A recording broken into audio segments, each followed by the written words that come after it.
Israeli troops are beginning to withdraw from the occupied West Bank city of Jenin as the Israeli military confirms it carried out an airstrike on a cemetery in the east of the city. After 2 days of raids and drone strikes, at least 12 Palestinians have been killed. DW's reporter Rebecca Ritters was in the city of Jenin on Tuesday. She sent us this report. The streets of Jenin are now a battlefield, and these young Palestinian men are preparing for the fight. The scene set with makeshift barricades, waiting for the Israeli military to pass this way again. And this. Volley after volley of tear gas. This time in the grounds of a governmental hospital, now a refuge for many trying to escape the violence. First of all, we are, as a Palestinian from around the Jenin camp, we came here to the hospital, the safe house for all of the people of Jenin.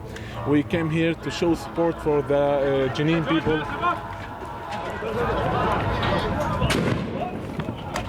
Our team among those caught up in the chaos. The operation is very much ongoing. You can see Israeli military vehicles coming down towards the Jenin camp here, and they fire at the men who are here, who fire back with rocks and Molotov cocktails. Thousands of Palestinians have now made the decision to flee the camp at the centre of what Israel has described as a counter-terror operation. This distribution facility now a safe haven and a place to get much-needed food and water. Among those seeking shelter is Fatima. Now in her 60s, she was born and raised in the Jenin camp and told me that the Israeli military gave residents just 2 hours to leave their homes. I was sleeping in my bed when the doors and windows all fell to the ground. Of course, we were very frightened. We are human after all.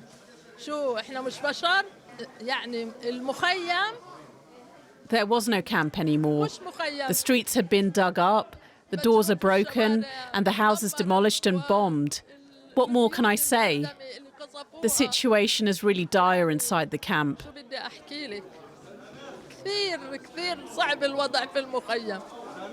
Israel says it's been successful in rooting out what it calls terror infrastructure hidden inside the Jenin camp.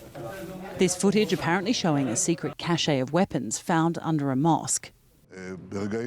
At this moment, we are completing the mission, and I can say that our extensive operation in Jenin is not a one-time thing. We will continue as long as necessary to root out terrorism. We will not allow Jenin to return to being a city of refuge for terror, and we will cut off and strike terrorism wherever we see it. Israel's mission in Jenin camp is now coming to an end, but it's left a lasting mark on the city and those who live here, with the United Nations voicing its concern at the size and scale of the air and ground operation. Israeli police say at least 8 people were injured when a car drove into a crowd of people. The driver then reportedly got out of the car and began stabbing people. It happened in Tel Aviv. Authorities say that the attacker is believed to be a Palestinian from the occupied West Bank and that he was shot dead by a bystander at the scene. Emergency personnel say that several of the injured are in critical condition. The Palestinian militant group Hamas says the attack is revenge for Israel's raid in the occupied West Bank.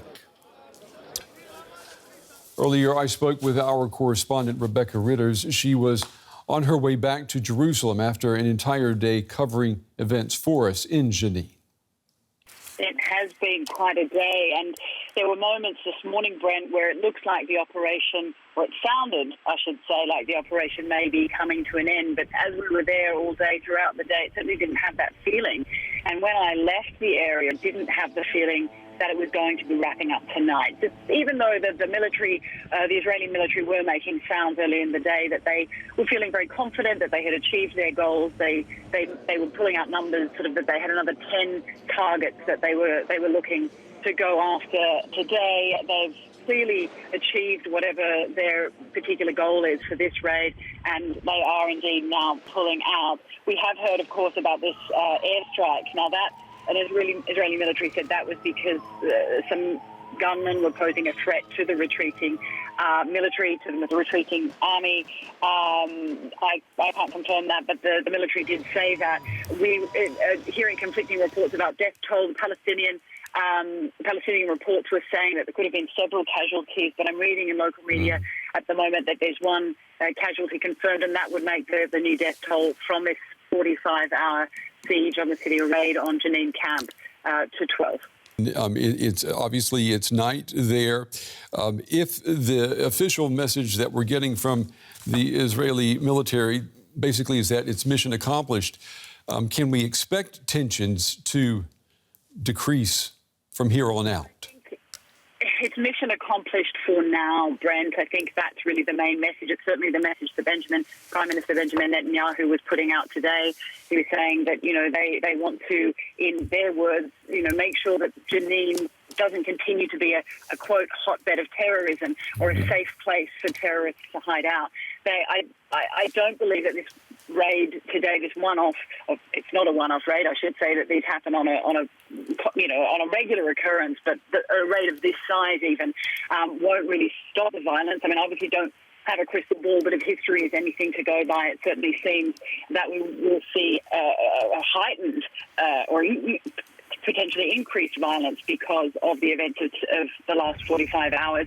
Today we saw, I'm sure you reported on it, but I lost my line, unfortunately, the attack, the ramming attack in Tel Aviv. Now, the militant group Hamas did claim responsibility for that attack, and they said it was the first part of revenge for the events that have been taking place in Jenin. So, while the military are, singing success, seeing this as a success story, I don't think we'll see necessarily less violence, and they have vowed to continue these raids on Jenin camp, so we're likely to see, in fact, more.